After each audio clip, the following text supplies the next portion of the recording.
Hello, this is Greg Prado, author of the books Take It Off, Kiss Truly Unmasked, as well as the Eric Carr story, amongst many others. You're listening to the Shout It Out Loudcast with Tom and Zeus. Rock and roll!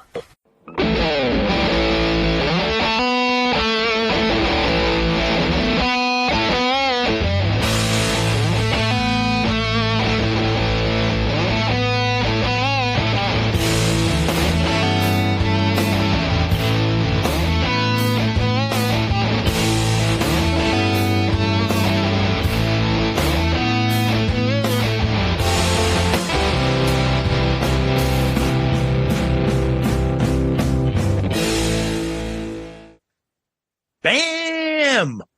That's right. We're back with another episode of Dome Damage, the show where anything and everything is on the table and the table gets smashed.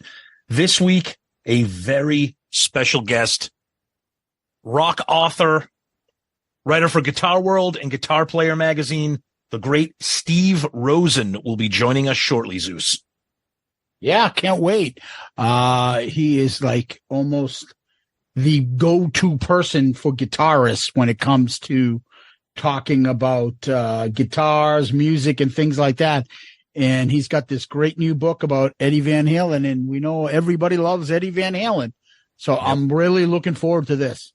Yep. So Tonechaser is the book, and we spent a good amount of time with Steve talking about that and much more. Hope you guys enjoy it. Without further ado, Steve Rosen. All right, our guest this week is a music journalist with a career of over 50 years. He's written for Guitar World. He's written for Guitar Player magazine. He has covered some of the greatest musicians in rock history, including Jeff Beck, Prince, Bruce Springsteen, Randy Rhoads, Bad Company, Black Sabbath, you name it. He has written and covered them all. But we have him here tonight to talk about his book, Tonechaser, in his relationship with Edward Van Halen. And it's now in his second printing. We're here to welcome Steve Rosen. Steve, welcome to the show, buddy. Hey, guys. Happy to be here. How you doing? Great. Thanks so much for joining us. So let's talk about your book, Tonechaser. So it originally came out in 2020. It's in its second pressing right now, which is fantastic for you. Yes. And the book is, it's not a standard kind of rock bio. You had a relationship with Eddie Van Halen, so you covered this a little bit differently than most rock journalists. Tell us a little bit about how you became friends with Eddie and how this kind of transformed into the book that you call Tonechaser. So, July 1977, I'm at the Whiskey on the famous Sunset Strip. Yep. Cheap Trick is recording a live record. Not Budokan. They would do Budokan the next year and blow up. But in 1977, Cheap Trick was still playing the 200-seat Whiskey A Go-Go. So I'm there with my brother, and I'm approached by Michelle Meyer. Michelle Meyer booked the club. She's someone I knew. I was playing around. I had a couple bands, and she booked me into some of these other clubs she worked with. And she said, listen, there's somebody you have to meet, he's Godhead. And Michelle using the term Godhead meant this person was inhuman. He was of another world, And I trusted Michelle's instincts. She knew everything that was going on. And if she said this guy was Godhead, he was somebody I had to meet. So we go upstairs to one of the dressing rooms of the Whiskey, and standing in the corner is this guy, Edward Van Halen. I need to tell you that I had never heard Edward play. I had never seen Van Halen play before that. I'd heard of them. Everybody in Hollywood had heard of Van Halen. Everybody knew that this band Van Halen just scored a big deal on Warner Brothers Records. So I figured he has to be a very good guitar player at the very least, right, to do that. So we start talking, man, and it's just a fantastic conversation. And then all the people, all the guitar players he loved, I loved, Clapton comes up, and Blackmore and Jeff Beck. And it's just this one of these instant things, How do people become friends, shared interests, time and place, synchronicity? For whatever reason, I was there and he was there. So let's fast forward about 8 years. I'm been friends with Edward. He's now coming over to my little guest house in the Hollywood Hills. He lives in Coldwater Canyon, which is just kind of a 10-minute trip up on Mulholland Drive, a pretty famous street up on the top of the hills there. And I've spent a lot of time with him. I've interviewed him many times. And I say, Edward, look, man, writer's going to come to you and they're going to want to write your life story. I'd like to be able to do that. And he goes, yeah, man, has to be you. You know, I can't think of anybody else to do that. So that was amazing. So for the next 2 or 3 years, I'm interviewing his friends from Pasadena, guys he's played in bands with before, the Van Halen we know, guys who were promoting shows, just anybody I could find that I thought, you know, had something worthwhile to say. That book never happens. Excuse me. Our relationship ends in 2003.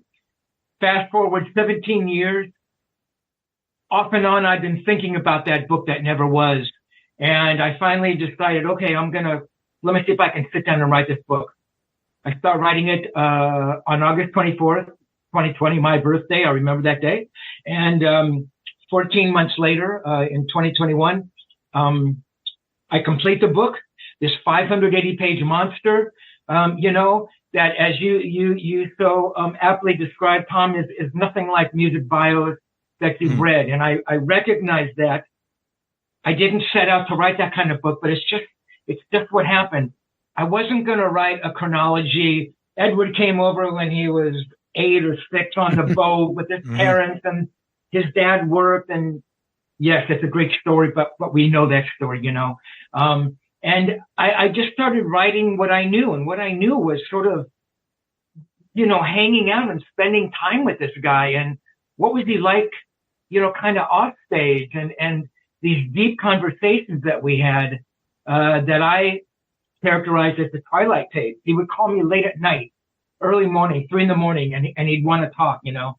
And sometimes it'd be about music, sometimes it would be about the band, or his relationship with his dad, or things he was worried about or wondering about. And, you know, I just put these pieces together, and I realized that this was not like any other music bio I'd ever read. And part of me was concerned. It's like, can I write a book like that? Is anybody going to want to read a book like that? You know, it's different. I had a little section that I called note. And in the note section is sort of this omniscient character. And he is looking down at this Steve Rosen character who's writing the book. And he's commenting on Steve Rosen. He's going, that Rosen, what a dickhead. Why would he ask a stupid question like that?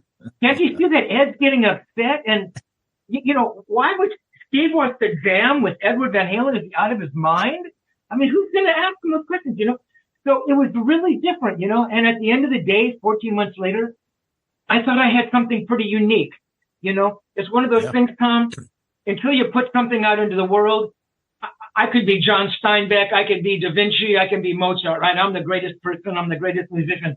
But until you get feedback from people, until people read that book and you know what they are thinking, you know, how they reacted, you don't know. So yeah, man, long answer to your question.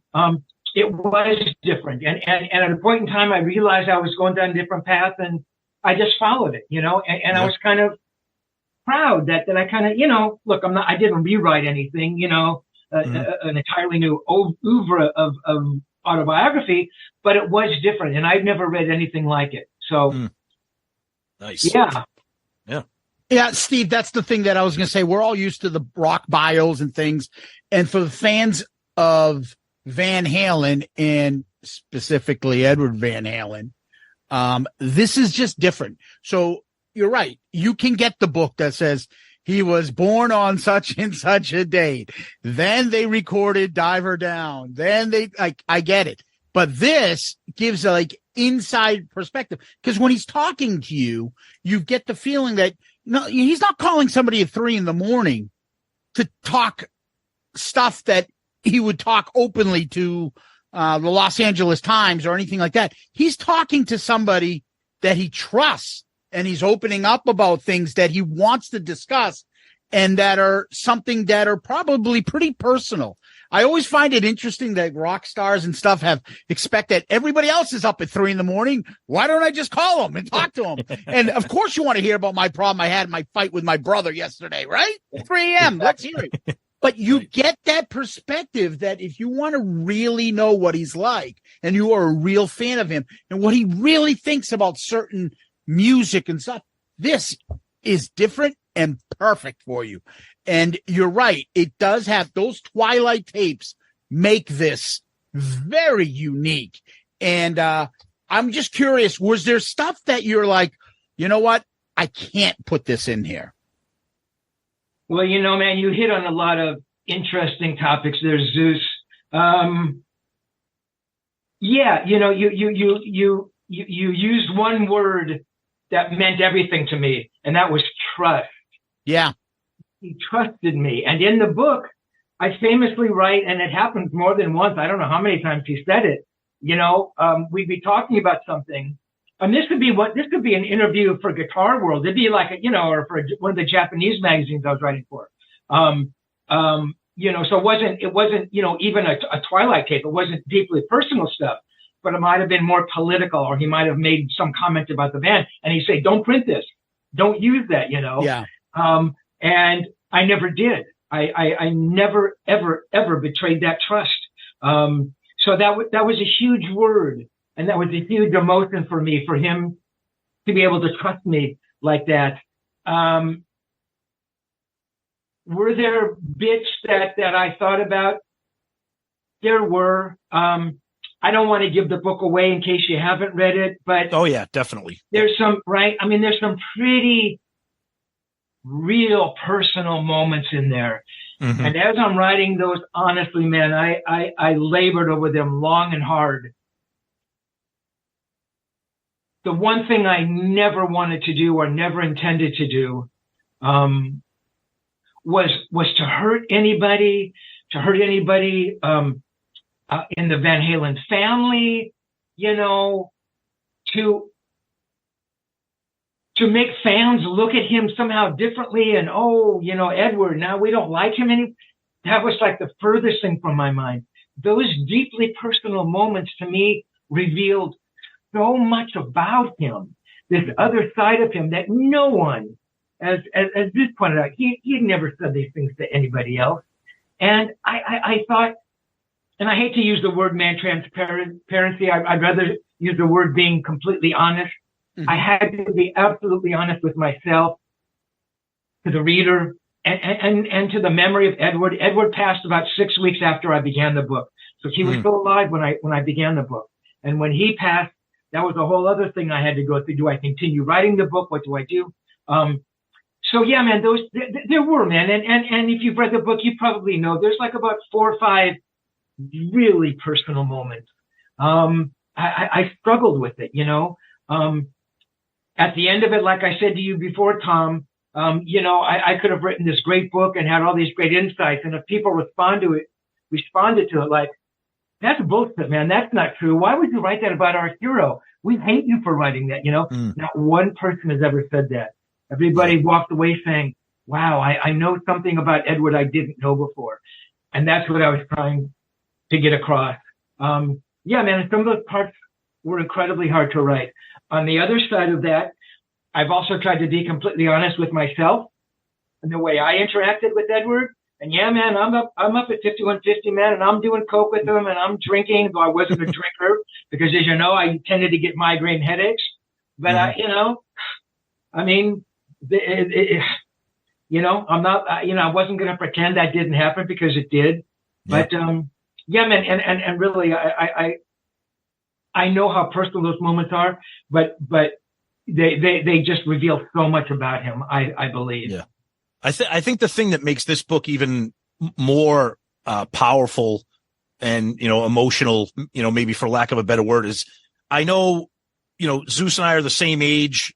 We grew up, in the era of Van Halen. And, the thing about Eddie is that, even when Van Halen was kind of quieting down with putting out music, he was one of the most one of the most popular musicians that you really didn't know a lot about. You know, I don't want to use the term like recluse, but so I think when people get this book, I think that might be the thing that affects the reader so much more is they're learning about a guy that like they didn't really know about before, as opposed to some other artists that are everywhere, you know, that you're always seeing them. I mean, growing up, the only thing I knew about Eddie Van Halen other than the band was Valerie Bertinelli, you know, and that was a big celebrity thing because she was huge at the time. And so I think fans, when they absorb a book like Tonechaser, they're like, oh, wow, like I didn't know that. Like you said, it's like, do I think differently about Eddie now? Because I never knew these things about him. I always had him, you know, he was always the smiling guy in the Jump video, or he was always the guy, kicking up his legs and doing this crazy solo. So I feel like that was probably a powerful thing that readers felt too when they read it. Yeah, man. Interesting point for sure. And Ed in his fashion was a recluse. Yeah. I mean, you know, it's not like he was, look, we've seen the photos of him at the Tool concert, and, you know, he hung out once in a while and he'd go to jam, but yeah, it's not like he was out there every week hanging out and at concerts and throwing parties at the house and stuff. He felt, and he told me he felt uncomfortable out in a crowd, which seems, you know, pretty insane since he was a guitar player in a rock and roll band and you're playing in front of, you know, 20,000 people for, you know, 200 nights a year. But that was different. That's Edward on stage. He was totally at home there. Yeah. You know, and it was kind of, as much as you felt like Edward was your friend and you could go and hang out with him, you know, he was once removed, right? He's on stage and here's the audience. And yeah, that other side of him, I don't think many people knew about him. Look, man, every day I was with him, I learned something new about him. Mm-hmm. And yeah, it took me 580 pages to try to, unravel the enigma of Edward Van Halen. I could have written another 580 pages. You know, yeah, he was an amazing guy. He was much deeper than I think anybody may have thought. He was not in a sort of book sense, because I don't know how much Edward read. Later on, we understand that, you know, he got into Buddhism and that whole thing, and that must have taken a lot of in-depth study. But I don't know if Ed ever, you know, was reading the newspaper in the morning or he was reading books. And I talk about it in the book. I don't know if I really believe, I don't think he ever read one story I ever wrote about him. Any story, you know. Yeah. You know, so, but he, you know, obviously the musical part of him was, you know, I mean, everything that's been said about that has been said, but, you know, he was insecure about things, and, you know, he had his sleepless nights about what was happening with the band and the dynamics between everybody. And yeah, man, he was fragile, just like the rest of us were. It's just, you know, you see him on stage and smiling and doing that thing, and you think, well, he's invulnerable. You know, how could Edward Van Halen ever be morose or, you know, down? But I mean, he was not a lot, honestly, man. I'd say 80% of the time I was with him, man, he was always up, or he always acted up. You know, he was always supportive of me. I mean, I was probably, you know, down more than Edward was. And hey, man, it's okay. And, you know, the guy was great. He was just, he was a supportive guy. He was a teacher, you know. So yeah, a lot of pieces I don't think people knew about that hopefully they'll walk away again, you know, with a little better understanding. Mm-hmm. What I always find fascinating is, like, over time, the admiration that he gets from other guitar players. And they're always, whether it be a band from the, I don't know, you would say a hair metal band that kind of fell out, never got that popular. But that guitarist knows Eddie Van Halen and will have a real personal story with him about guitars that Eddie would just be like, oh, here you go. And then you'd read something that Jerry Cantrell would talk about grunge, and they're a different type of band. And they would be like, oh, it's Eddie. Like, he is, and we talked about this at one point, he is probably the least maligned, like, from any other artist. Like, everybody loves Eddie Van Halen. There is nobody that shits on him. It's like Bon Scott. Like, those two guys, you never hear stories about somebody saying, I met him, he was an asshole. everybody in the music world just has this affinity for him. And it's whether it be his laid back, personality that we as fans would see, the smiling guy who was just effortlessly way better than anybody else on guitar and could just do this thing on the guitar and smile at you and be like, dude, how are you doing that? Like, even now, I saw a video of, who is it? Joe Satriani with Howard Stern and all them doing that new little super group. They're going to tour and they're going to play some Van Halen. And he's like, yeah, I can't do this stuff. This is the guy that's taught like Kirk Hammett and Stevie Vai. And he's like, yeah, Mean Street shit. I don't know how he's doing it. I'm working on it so I don't embarrass myself. This isn't like the local guy down the street. This is one of the most renowned guitarists. And he always made it seem effortless. He's always had this love from every other musician. And that, to me, like reading this book, nobody comes across and going, gee, now that I see this stuff, I didn't realize he was a homophobic, racist asshole. No, you don't get that. You get that he's a real human that has thoughts about things, and you're curious to see what he's talking about, and whether it be the band or the music. It's just fascinating. And the man has always been fascinating. And if anybody deserves to get this kind of recognition and somebody to talk about the real person, because this is what you're getting from this book. You're learning about the real person.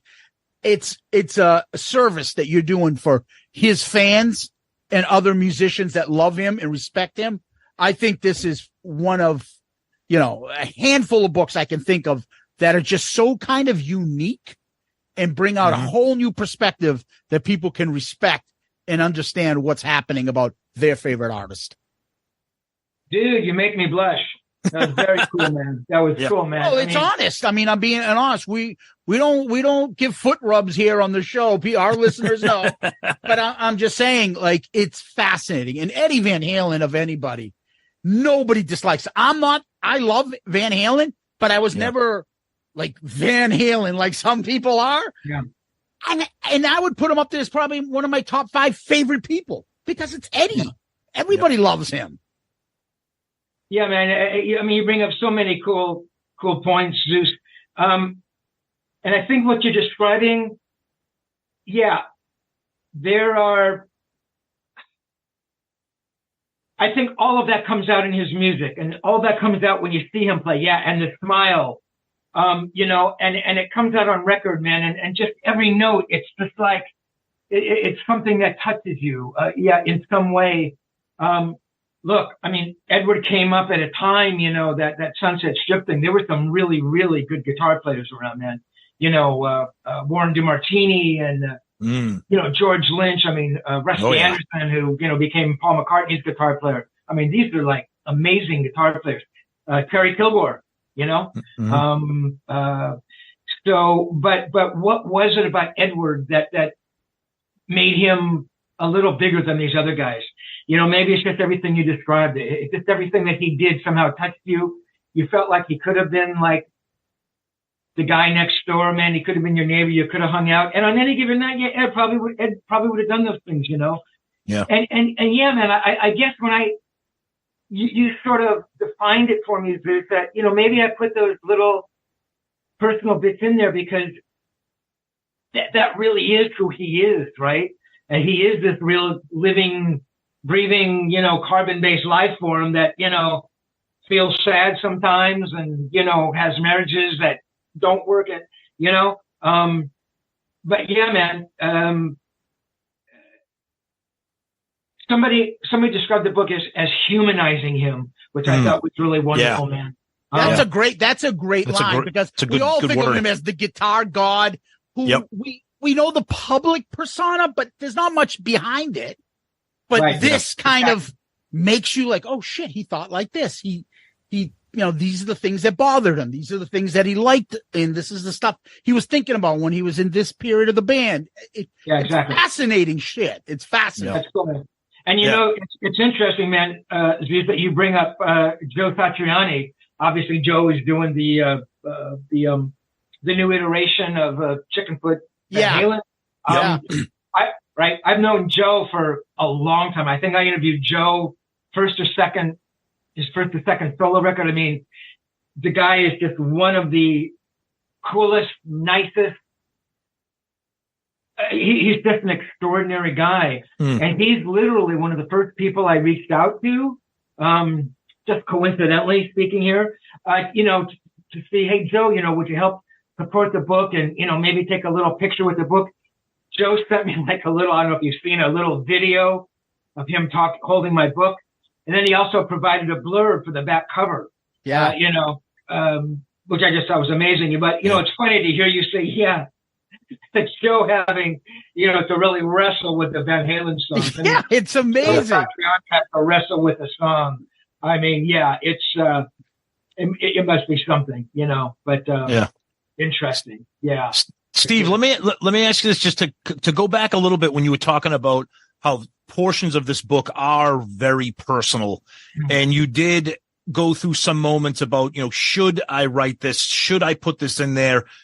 Was there any point in the book where you consulted with Alex or Wolfgang or Valerie and said, this is what I'm doing, or did you just say, what, this is my relationship with Ed. This is my story to tell about Ed, and I'm going to do it. And, nothing is fabricated. This is the Eddie that I was friends with for, 30, 40 years. Good question. The simple answer is I have never spoken to Val, Alex, or Wolf. Wolf I've never met. Okay. Since 2003 when I stopped seeing Edward. Yep. I would have welcomed with open arms the idea that Val, Al, Wolf would have wanted to have been involved in the book on some level. Mm-hmm. If I could have reached out to them and say, hey guys, look, this is what Ed told me at that point in time. Are you okay with that? Is that going to hurt you? I mean, yeah, I would have abided by anything they said. No, Steve, don't use that. Mm-hmm. The relationships weren't like that. I wish they were. Mm-hmm. Yeah. I had still never spoken to them. The book is in the second edition, so I don't know. Yeah. I just thought it was interesting getting kind of behind the craft of something like this. And like we said, the book is so personal and it's not your standard, soup to nuts autobiography. One other thing I wanted to, before I pass it back to Zeus, I'm fascinated by the title of the book, Tonechaser, because Zeus and we talk about music all the time on this, whether it's Kiss or Ozzy and Randy Rhoads and Rat with Warren and Dokken with George Lynch. And you're right. When you grow up with this music and you listen, this is like all you listen to, tones, you hear tones, and Eddie Van Halen, that's his tone. And I thought that was kind of a really kind of creative choice for a book title. Well, thank you, man. I'm going to address your second point here first. Yeah. Yes, man. The great guitar players, we can tell by one note. Yeah. Ed plays one note, one chord. Edward Van Halen, no question. Jeff Beck, David Gilmour. I mean, there's not many. I mean, really, there's not many. But yeah, man, that's the true sign of greatness. Tonechaser. So I'm basically just about done with the book. I mean, I can see the finish line, and literally, I think it might have been one of the last or the last conversation I ever had with Edward. So we're talking, and it's a phone conversation, and I don't know what I had said to him. Maybe, does music still mean to you what it did? Do you still, it was something like that, kind of an open-ended thing, and he comes back and goes, man, I'm a tone chaser. I'm always looking for that elusive thing that I can never quite reach. And the second I heard that, I go, oh my God, that's my title. Because I had other titles, man, and they were bad. It was like, in fact, I had printed, I think on my Facebook page, I actually had the computer written page, some notes, and one was, God, blood, frets, and beers. One was, a time was this, or trying to be poetic or something. Yeah. What the fuck does that mean, Yeah. And then I heard Tonechaser, I go, oh my God. And the thing that was so amazing about it is that by 2003, I'd interviewed 500 guitar players, 500 the greatest guitar players who ever picked up a guitar.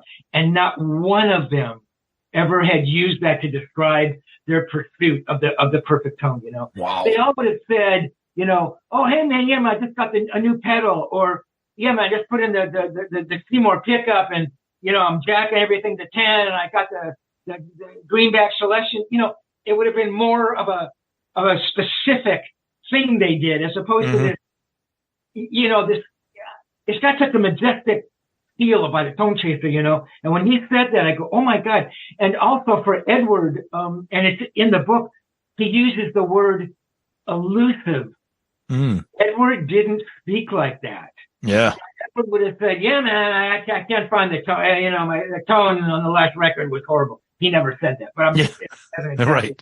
But for him to use that, it was, again, man, I just thought it was so poetic. And I knew, wow, in that instant, I thought Tonechaser, and then understanding Edward, which works on a couple levels. So it's understanding Edward. Understanding is an adjective of, he's an understanding soul. Yeah. But then, understanding Edward, trying to decipher Edward, and, it kind of works on two levels. And I thought that was a cute little thing, And then my 26-year, first it was going to be my 26-year adventure. And that's a bit cheesy. That sounds like we're, doing coke all day, my 26-year odyssey. Hiking the Alps.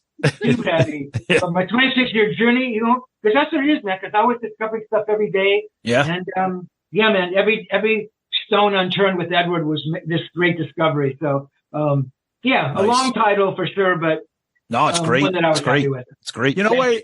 When you described it, it harkens back to like those surfers that are surfing the world looking for that perfect wave. And like it never ends for them because it's always out there. I got to get it. I'll find it. Maybe it's at this place. And it's just that journey. And it sounds like that's why this makes sense. That's why he's so good, is because as great as he was never satisfied. He's always looking to get better and to do other things. And that's fantastic. The title makes perfect sense.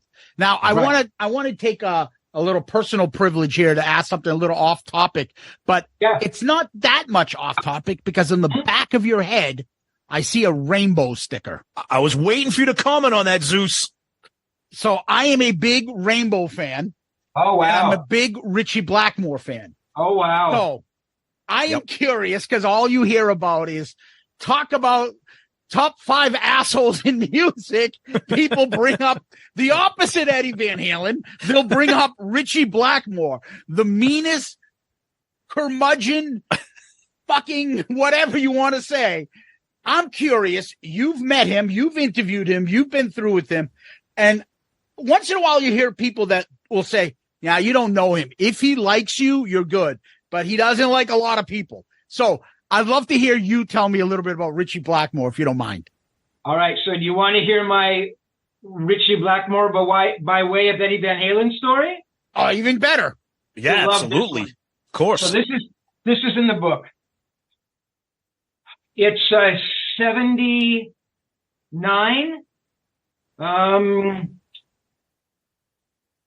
Rainbow is playing the Long Beach Arena, which is where I was living in Hollywood. It's about an hour south of where I lived. I know Edward's a Blackmore fan, so I'm thinking, what if I could get tickets and passes? And I could go take Edward Van Halen to a concert. How freaking cool would that be?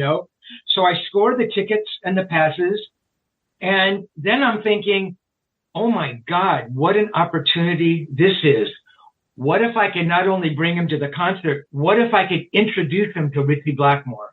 How freaking amazing would that be? Kind of the, I characterize Edward as sort of like I know the lore of this story, but go on. I want our listeners to hear this. Edward's sort of the young Turk Strat player, Ritchie Blackmore, the classic guy. The two of the greatest players of Strat, albeit Edward using his modified guitars, blah blah blah. Yeah. To me, So I need to back up for 1 second here. Mm-hmm. I didn't know that Edward had ever met Blackmore. Edward sort of ran into Ritchie when they were still doing clubs. Blackmore and John Bonham, and I hate to speak ill of those that are gone, but John could be a tough one as well.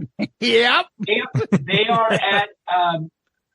I've heard conflicting stories. I think Edward tells her that he was at the Rainbow, though it might have been actually a night when Van Halen was playing Gazzari. We're going to say it's the Rainbow. I'm pretty positive it was. Blackmore and Bonham are at the Rainbow.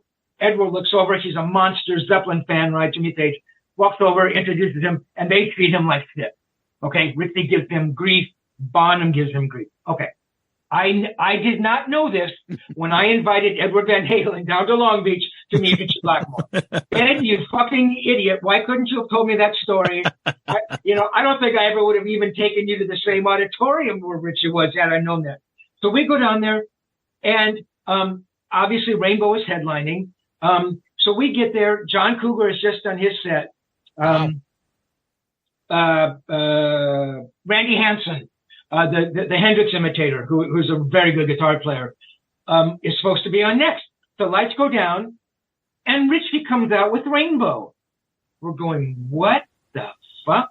Ritchie comes on as this is 79?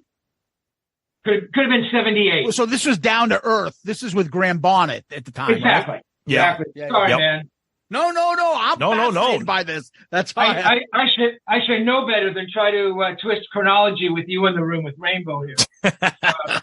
Yes, 78, late 78. They're playing Long Beach, Down to Earth, Graham Bonnet singing. So Ritchie comes on, and to be honest, I can't remember his set. I mean, I'm sitting there with Edward Van Halen watching Ritchie Blackmore. It's all I could do to remember how to breathe. It's like, this is a pretty cool moment for me. I mean, let's be honest about it. After Ritchie gets done, then Randy comes on. We go backstage. Edward knew Randy peripherally. Randy had played the Whiskey, I think about a week earlier, 2 weeks earlier. They had met, say hello. We go back there, and they say hello. And I go, Randy, what the hell? Why didn't Ritchie go on as a headliner? He goes, well, Ritchie was afraid to go on after me. Apparently, they had done a show up in Oakland, San Francisco, and Ritchie got a little bummed that Randy was so good. Look, Randy's an amazing guitar player. He's telling me this story. Is that the whole truth? I don't know. For whatever reason, Ritchie did not go on as a headliner that night. I had been to 1,000 concerts. I had never seen that happen. So now I'm thinking, okay, the after hours party is on the Queen Mary, which used to be like a regular ocean liner, which was now used to, you could hold weddings, or big banquets. Yep. Label rented out one of the big banquet rooms for this after hours party. So we go, and I'm thinking, well, for whatever reason, Ritchie didn't go on as a headliner. He's probably not a happy camper. So all this is going through my head. So we walk in, and I'm thinking, maybe Ritchie isn't there. Maybe Ritchie didn't come. Maybe Ritchie's back in his hotel room. We go to the bar, we get a drink, and I look across the room, and there's Ritchie Blackmore. So I'm thinking, maybe Edward didn't see Ritchie Blackmore. Edward sees him. I go, oh, my God. So we walk over, I had actually just interviewed Ritchie a little before that for the cover of Guitar Player. And Ritchie, I got to be honest, he was pretty cool. He was on his best behavior. Now, you have to understand that he realized he was going to be on the cover of Guitar Player. And it's like, maybe I better not tip the writer who's doing the cover story. I mean, I don't know. All I know is it was a really good interview. He was pretty cool. I have to put that out there. So we walk over, and I see Ritchie kind of looking at me, and I think he kind of remembers me, and he's looking at the guy next to me. So we walk over, and I go, Ritchie, Steve Rosen goes, yeah, hi, I'm about to introduce him. Ritchie, and Ritchie looks at Edward, and gives him the eye, goes, oh, I know you. Don't you play guitar? I'm going, oh my God, Ritchie, you're not going to do that, are you, dude? You're really not going to do that. Oh, God. And Ed just kind of stands there, and I know that he was crushed, man. I mean, he didn't show it, but that one hurt. We ride home. I'm afraid to bring it up, something. And my God, is Ed pissed at me that I tried to introduce him? I didn't think he would be, but he was hurt, man. He didn't bring it up. A short while later, Ed did an interview with Jazz Obrecht from Guitar Player, and Ed talks about this Blackmore encounter. Strangely enough, Ed never, not that he should have, but Ed never referenced me introducing him to Ritchie, and Ed would oftentimes forget that I was there. It was a strange thing. I introduced Ed to Billy Gibbons, and I introduced him to Les Paul, and he forgot totally, which is neither here nor there. It's another chapter in the book. But he writes about that, saying, yeah, man, and Ritchie dissed me a long time ago on the club days, and I was going to go down there with a vengeance, And, Ritchie just ended up saying, yeah, you're a good guitar player or something. Ritchie never said that. So, anyway, that's my Blackmore story. I can tell you that in 74, for the Burn tour, I flew out to, I forget, somewhere back east. And Ritchie was horrible. The first time I'd ever met him. I interviewed him right before one of the gigs, and he was actually like warming up, and it was amazing watching him warm up, a little practice amp, and he's going through his routines, and it was just amazing. So I remember asking him something about, I don't know, so what's it like working with, David Coverdale? And he goes, yeah, well, David's good, but the bag ends shoot basketball, and lilies lie green in the field. And I'm thinking, his accent so thick that I can't understand. So I said, well, you got two singers, David and Glenn Hughes. He goes, well, singers go, by the time you go onto the seesaw and the moon comes down. And I would later find out that it's like this English doublespeak, which has meant nothing to do but embarrass the person he's speaking to. And he couldn't he does that all the time, I've heard. Yep. Right, man, and I think I said to him, I go, Ritchie, man, I really have this great respect from you, man. I flew all the way out here, and I don't know what I said, something like, I don't think, I'm sorry that you have to treat me like this. And he was a little better, but not much. I would interview him, then I'll be done here. I interviewed him again during the Blackmore's night. Yeah. Good Lord. Oh my God, I don't get it. No, I don't get it either. Don't worry, no one else does it. No one else does either. Shit that he's doing now, wasted of many years of his life. That talented player doing this. It's rough. Woodland friggin' shit that he's doing now. But anyways, but I just. I'm sorry, Zeus. No, I'm sorry. Last thing here, you'll love this. Go ahead. So my first question, I hadn't spoken to him in years. So I go, Ritchie, and he kind of remembered me. I mean, I didn't do like 3 or 4 times, and then goes, Ritchie, yeah, man. So, just like an open-ended question, hoping he was going to fill in some holes. So, what have you been up to? Or, and he says, well, what do you want to know? It's been a long time, and it went downhill from there. And it's like he wouldn't talk about Purple, and it's like, oh my God, fuck you, Ritchie. And, look, I think Blackmore, for all of his faults, man, he is honestly, I don't think he's given the credit he should be given. I think he's just one of the most remarkable guitar players. Oh, yeah. Talk about guys who play one note. He's that guy. His songwriting, oh my God. His rhythm playing is so unique, But for some reason, look, I don't know the guy, but I think the reason he treated Ed that way is that he was somehow jealous of Ed. Threatened. Like, my God, the guy had done nothing more than write Speed King. It's like, that's all you have to do, Ritchie. You don't have to prove shit to anybody. Yeah. But, the thing about him is, I always felt, is that he was never accepted into the big three, Jimmy, Jeff, and Eric. Yeah. And he was right there with them, and he learned just as much. And talent-wise, he could be in there as the four of them. But the three of them fucking hate him. And they elbowed him out. So anytime there's the conversation, they never bring him up. They only bring each other up. And those three are the ones that everyone knows. Oh, the Yardbird connection and stuff. But Ritchie should be in there.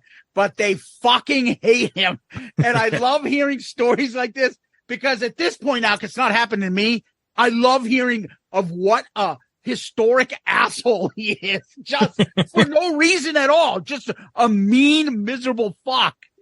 Yeah. Yeah, man. No, you're right. You're right. And you know, even in, you know, just lists of you know, the five most influential guitar players, he's never listed there. Nope. No. And it's bullshit. I'm in 11th or something, but my God, you know, and you know, it's weird, you know, so I play guitar. You know, I mentioned that, you know, well, I'm not very good. So. But you know, yeah, man. So, but you go, you know, now with YouTube, you know, you can watch these guys and you can learn the exact solo to, you know, Smoke on the Water. Yeah. And it's such an unbelievable solo. And look, for a good guitar player, it's probably pretty easy, but I mean, the solo is just so fucking great. And you realize that every note the guy played was just amazing. And every solo he ever played. And his vibrato bar stuff, oh my God, nobody played vibrato bar like that. So he's got a style that he had this thing. Right. You know, I would say he's got a simple style that's been copied over the years. That neoclassical rock guitarist that all the Yngwies and all the other copiers that did that shit in the 80s and stuff, that's Ritchie Blackmore.